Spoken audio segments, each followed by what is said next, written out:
പാർലമെന്റിൽ സമ്പൂർണ്ണ ഭൂരിപക്ഷം കരസ്ഥമാക്കി നരേന്ദ്രമോദി സർക്കാർ. ലോക്സഭയിൽ മാത്രമായിരുന്ന ഭൂരിപക്ഷം ഇപ്പോൾ രാജ്യസഭയിലും കരസ്ഥമാക്കി. ഇനി നിയമങ്ങൾ നിർമ്മിക്കാൻ ഭയപ്പെടേണ്ട, ആശങ്കയും വേണ്ട. ഇനി NDA സർക്കാർ വിവാദ ബില്ലുകൾ പാസാക്കുന്നത് വേദനയില്ലാത്തതാക്കാൻ പോകുന്നു. ഉപതെരഞ്ഞെടുപ്പിൽ 9 BJP അംഗങ്ങളും സഖ്യകക്ഷികളിൽ നിന്ന് 2 പേരും എതിരില്ലാതെ തിരഞ്ഞെടുക്കപ്പെട്ടതോടെയാണ് നരേന്ദ്രമോദി പാർലമെന്റിൽ സമ്പൂർണ്ണ ഭൂരിപക്ഷം കടന്നത്. 9 പേരോടെ BJPയുടെ അംഗബലം ഇപ്പോൾ രാജ്യസഭയിൽ 96 NDAക്ക് ഇപ്പോൾ രാജ്യസഭയിൽ അംഗബലം 112 എതിരില്ലാതെ തിരഞ്ഞെടുക്കപ്പെട്ട മറ്റു 3 പേരിൽ NDA സഖ്യകക്ഷികളായ അജിത് പവാർ വിഭാഗത്തിലെയും രാഷ്ട്രീയ ലോക് മഞ്ചിലെയും NCP വിഭാഗത്തിൽ നിന്ന് ഓരോരുത്തരും ഉൾപ്പെടുന്നു.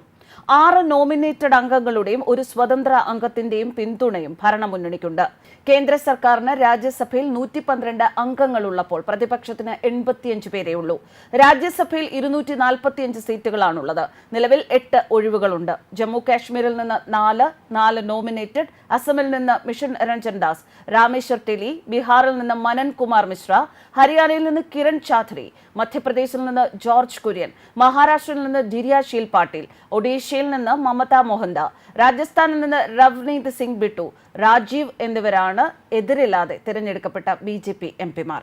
കോൺഗ്രസിന്റെ അഭിഷേക് മനു സിംഗ്വി തെലങ്കാനയിൽ നിന്ന് എതിരില്ലാതെ തിരഞ്ഞെടുക്കപ്പെട്ടു. മഹാരാഷ്ട്രയിൽ നിന്ന് NCP അജിത് പവാർ വിഭാഗത്തിന്റെ നിതിൻ പാട്ടീലും ബീഹാറിൽ നിന്ന് RLMന്റെ ഉപദേന്ദ്ര കുശ്വാഹയും രാജ്യസഭയിലെത്തി.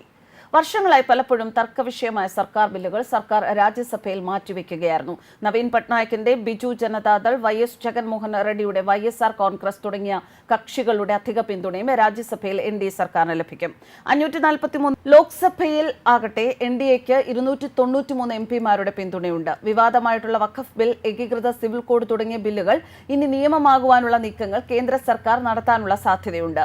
സമീപകാലത്ത് രാജ്യത്ത് വൻ വിവാദങ്ങളും ചർച്ചയും ആയിരുന്നു. ലോക്സഭയിൽ നിലവിൽ ബില്ല് പാസ്സായിട്ടുണ്ടായിരുന്നുവെങ്കിൽ രാജ്യസഭയിൽ ഭൂരിപക്ഷം കിട്ടാത്ത അവസ്ഥയായിരുന്നു. അതിനാൽ തന്നെ ബില്ല് പാർലമെന്റിൽ അവതരിപ്പിക്കാതെ പാർലമെന്റിന്റെ സെലക്ട് കമ്മിറ്റിക്ക് വിടുകയായിരുന്നു. ഈ ബില്ലും ഉടൻ തന്നെ ഇനി പാർലമെന്റിൽ വെളിച്ചം കാണും എന്നാണ് കരുതുന്നത്. അതുപോലെ BJP സർക്കാരിന്റെ ഏറ്റവും വലിയ നയപ്രഖ്യാപനമാണ് ഏകീകൃത സിവിൽ കോഡ്. കഴിഞ്ഞ സ്വാതന്ത്ര്യദിന പ്രസംഗത്തിൽ പ്രധാനമന്ത്രി നരേന്ദ്രമോദി ചെങ്കോട്ട പ്രസംഗത്തിൽ എടുത്തു പ്രതിപാദിച്ച കാര്യമാണ് രാജ്യത്ത് ഒരു സിവിൽ കോഡ് എന്നത്. മതങ്ങൾക്കും ജാതികൾക്കും അധികമായി എല്ലാവർക്കും ബാധകമായ സിവിൽ കോഡ് എന്നാണ് പ്രധാനമന്ത്രി വിശേഷിപ്പിച്ചത്. നിലവിലെ സിവിൽ കോഡിനെ വർഗീയ സിവിൽ കോഡെന്നും നരേന്ദ്രമോദി ചെങ്കോട്ട പ്രസംഗത്തിൽ സൂചിപ്പിച്ചിരുന്നു. ഒരു രാജ്യം ഒരു നിയമം എന്നുള്ള ആവശ്യവും നരേന്ദ്രമോദി സ്വാതന്ത്ര്യദിന പ്രസംഗത്തിൽ സൂചിപ്പിച്ചിരുന്നു. ഇതും ഇനി പാർലമെന്റിൽ വെളിച്ചം കാണും എന്ന് തന്നെയാണ് പ്രതീക്ഷിക്കുന്നത്. മൂന്നാം നരേന്ദ്രമോദി സർക്കാർ BJPയുടെ മാറ്റിവെച്ചിട്ടുള്ള പല നിയമങ്ങളും നടപ്പാക്കും, പാർലമെന്റിൽ കൊണ്ടുവരുമെന്നും സൂചനകളുണ്ട്. രാജ്യസഭയിൽ ഭൂരിപക്ഷം ഉറപ്പാക്കിയ BJP സർക്കാർ ഇനി കൂടുതൽ അവരുടെ നയങ്ങളിൽ ഭീഷ്മത പുലർത്തും എന്ന് തന്നെയാണ് രാഷ്ട്രീയ നിരീക്ഷകർ കണക്കുകൂട്ടുന്നത്. ന്യൂസ് ഡെസ്ക് കർമ്മ ന്യൂസ്.